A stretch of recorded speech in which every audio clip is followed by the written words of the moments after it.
Welcome back ATV morning with Farah में खुश आमदीद। आज हम मिल रहे हैं डॉक्टर जवाद जहांगीर से। डॉक्टर साहब कॉस्मेटिक सर्जन हैं और आपको याद होगा हमने इनसे एक सेशन किया था गुफ्तगू का, जिसमें हमने हेयर ट्रांसप्लांट के बारे में बात की थी और कमिट भी किया था कि कुछ और इससे जुड़ी हुई इन्फॉर्मेशन भी आपके साथ शेयर करेंगे। वेलकम बैक डॉक्टर साहब, थैंक यू एंड वेरी एक मच दफ़ा फिर बहुत वंस शुक्रिया अगेन। ज्वाइन करने के लिए। Thank you. हमने हेयर ट्रांसप्लांट के बारे में बात की थी। आज हम इसके बारे में बुनियादी जो मालूमात हम आपसे जानना चाहेंगे। तो प्लीज़ बताइएगा कि ट्रांसप्लांट किन लोगों को करवाना चाहिए और किन लोगों को नहीं इसके लिए सोचना चाहिए। जी, सबसे पहले तो ये है कि जिस किसी में बाल्डनेस हो रही है या हेयर फॉल हो रहा है तो लाजमी नहीं कि वो हेयर ट्रांसप्लांट का ही कैंडिडेट है। सो हमें फ़िल्टर आउट करना है कि व्हाट्स गोइंग ऑन, आप में असल बीमारी क्या है, हमें उसको ट्रीट करना है। सो जो कॉमन रीजंस हैं, हमने पहले भी बताया था कि मेल्स में अगर आपकी फैमिली हिस्ट्री है बाल्डनेस की तो श्योर कट सी बात है कि आपने बी बाल्ड होना है। बट हम इस प्रोसेस को डिले कर सकते हैं, लाइक एडोलेंस के बाद किसी भी स्टेज पे आपकी बाल्डनेस स्टार्ट हो सकती है। सो जब कभी आपको लगे कि आपकी हेयर लाइन रिसीड कर रही है, थिनिंग हो रही है, सो आप अपने एक्सपर्ट्स को कंसल्ट कीजिए। वो आपको कुछ मेडिकेशंस या कुछ treatments other than hair transplant advice करेंगे, just like PRPs and some stem cell therapies and medication. So इन सारी चीज़ों से आप बाल्डनेस को रोक सकते हैं, डिले कर सकते हैं। वो बाल्डनेस जो 20 ईयर्स में आ जानी थी, आप माइट भी उसको 30-35 तक लिंगर ऑन कर सकें। और जब तक आपके नेचुरल हेयर्स हैं, इससे अच्छी बात कुछ भी नहीं हो सकती। Transplant can never be alternate to these natural hairs.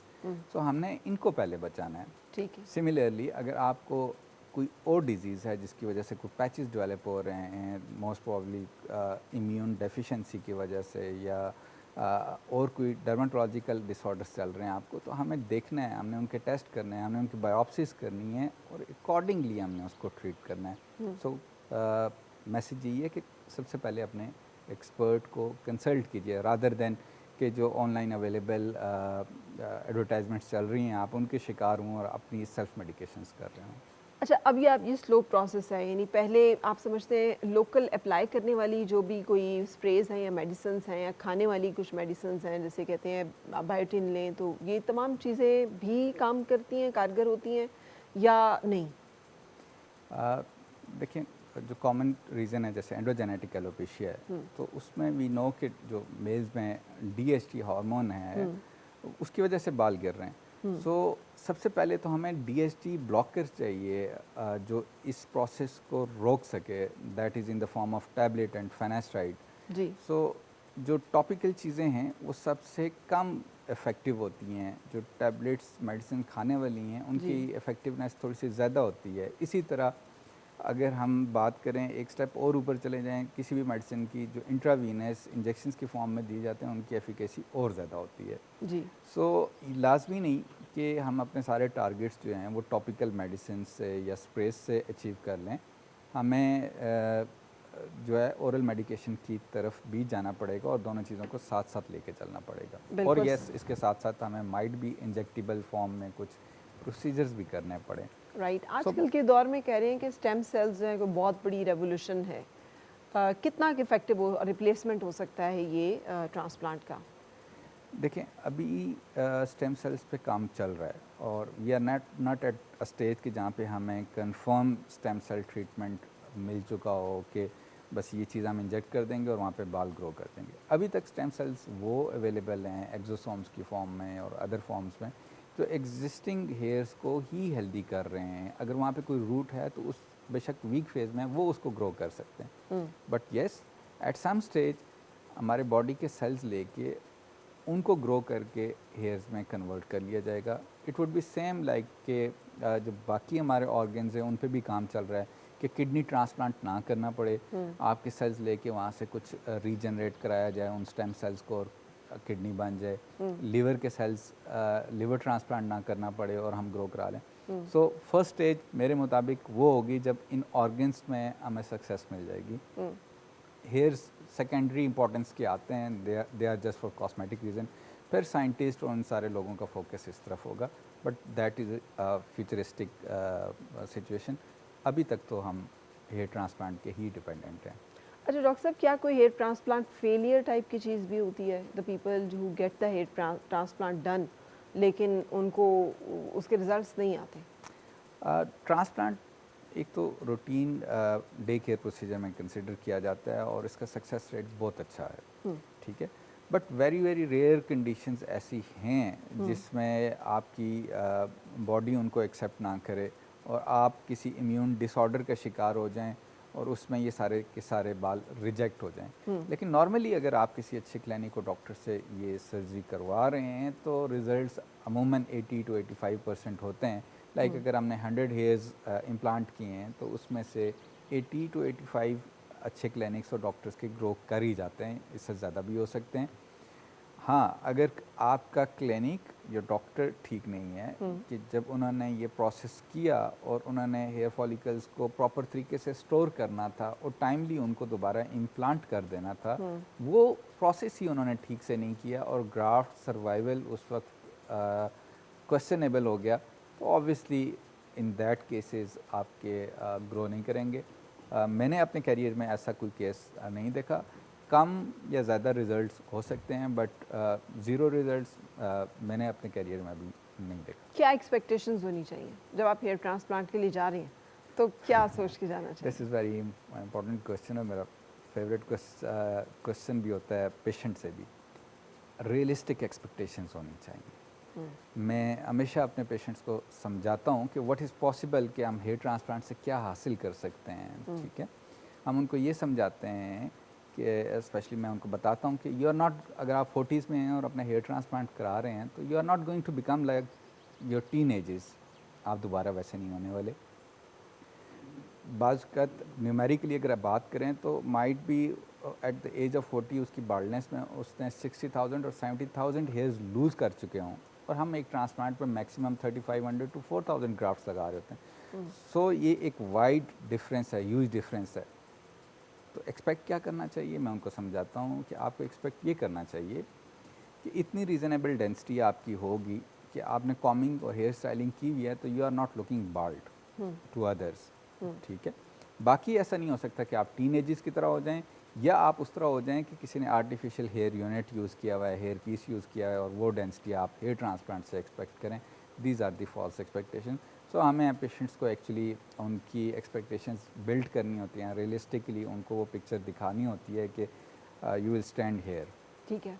अच्छा डॉक्टर साहब, ये भी बताइएगा कि कैसे चूज़ करना चाहिए, जैसे आपने हमें बताया था पिछले अपने सेशन में कि ये एक आर्ट है और ये डॉक्टर पे डिपेंड करता है कि वो कितना अच्छा आपका जो है आपकी जो भी क्वेरी है उसको एडजस्ट करता है, कंसर्न है उसको मैनेज करता है, कितना अच्छा ट्रांसप्लांट होता है। तो डॉक्टर को सिलेक्ट कैसे करें, क्या देखें हम, क्योंकि अब तो हर जगह पे हेयर ट्रांसप्लांट हो रहा है।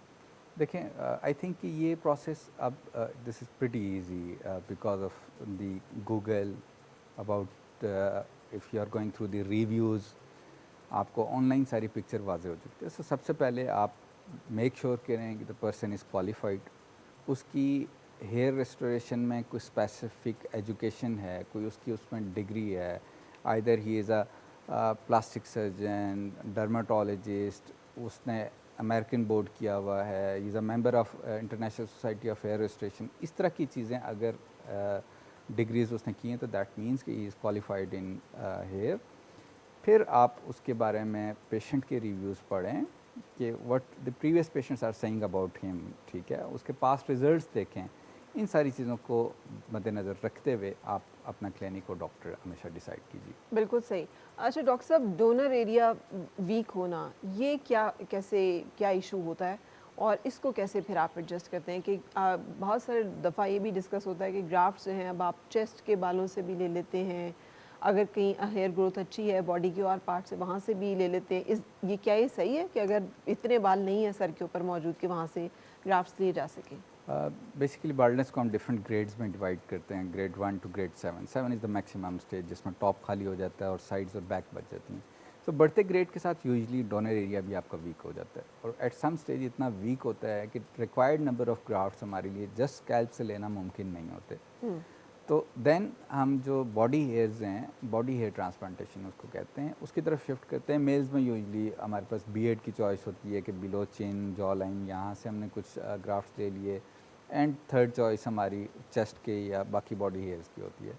लेकिन यहाँ पे मैं मेंशन करना चाहूँगा कि आइडियल हेयर्स आपके सर के ही होते हैं, जो उनकी थिकनेस है, जो उनकी ग्रोथ है, जो उनकी नेचर मैच करती है आपकी एग्जिस्टिंग बालों से, वो दूसरों की नहीं हो सकती। सो इंडिविजुअली सिर्फ चेस्ट या बियर्ड पे हम डिपेंड करके ट्रांसप्लांट नहीं करना चाहिए, जब तक कुछ ना कुछ हेयर्स आपके डोनर एरिया में इतने हों कि दोनों को कंबाइन करके हम यूज़ कर सकें। ठीक है। अच्छा, एक दफ़ा आपने ट्रांसप्लांट करा लिया तो वो बाल स्टे करेंगे कि ये भी चांसेस होते हैं कि वो बाल भी गिर जाएँ?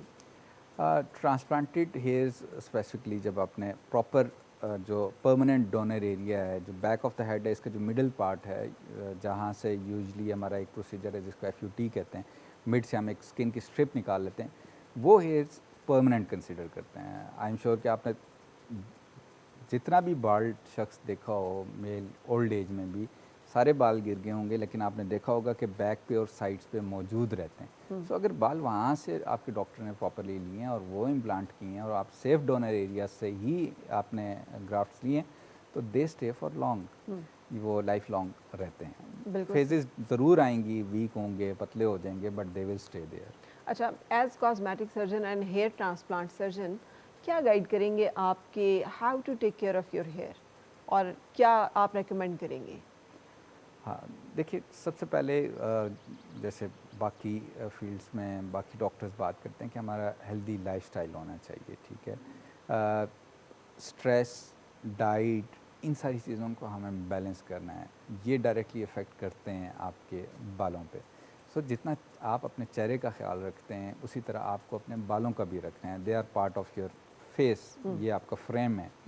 और रूटीन में hygiene wise, oiling wise, massage wise, ये वो चीज़ें हैं जिनको आप घर पे भी कर सकते हैं। अब आप ऑयल का भी जिक्र कर रहे हैं, और ना एक टाइम पहले ये भी अक्सर हमारे प्रोग्राम में भी जो लोग आते थे वो कहते थे ऑयलिंग जो है वो बालों को वीक कर देता है, सो थोड़ी देर के लिए अप्लाई करें, जैसे 30 मिनट्स, और उसके बाद वॉश कर दें, ज़्यादा देर ना रहने दें बालों में देखिए ऑयल। साइंटिफिक रिसर्च बेस में बहुत से ऑयल्स ऐसे हैं जिनका एक मेजर रोल है, लाइक रोज़मेरी ऑयल है, अनियन ऑयल्स हैं। पर्पस शायद एब्जॉर्प्शन हमारी बहुत ज़्यादा नहीं होती स्कैल्प की स्किन से, बट अगर आप ऑयलिंग नहीं करेंगे और वो स्किन ज़्यादा ड्राई आउट हो जाती है, ठीक है, इचीनेस वहाँ पे आपको डेवलप हो जाती है, वहाँ पे रैश डेवलप हो जाता है, आपको इन्फ्लेमेशन होती है, तो वो डायरेक्टली इफ़ेक्ट करेगी आपके बालों को। सो जैसे हम स्किन को मॉइस्चराइज करते हैं, we need some moisturiser for the scalp skin as well. So इसलिए मैं रेकमेंड करता हूँ कि कुछ ना कुछ ऑयलिंग आपकी होनी चाहिए। इट्स अ डिफरेंट टॉपिक कि आप उसको कितनी देर रखना चाहते हैं, आपको क्या सूट करता है, that is a different topic, लेकिन करनी चाहिए। सेकंड फ़ायदा हमें ये हो जाता है कि जब कभी हम ऑयल करते हैं तो वी डू मसाज, ऑयल करते हुए हमेशा कुछ ना कुछ करना पड़ता है।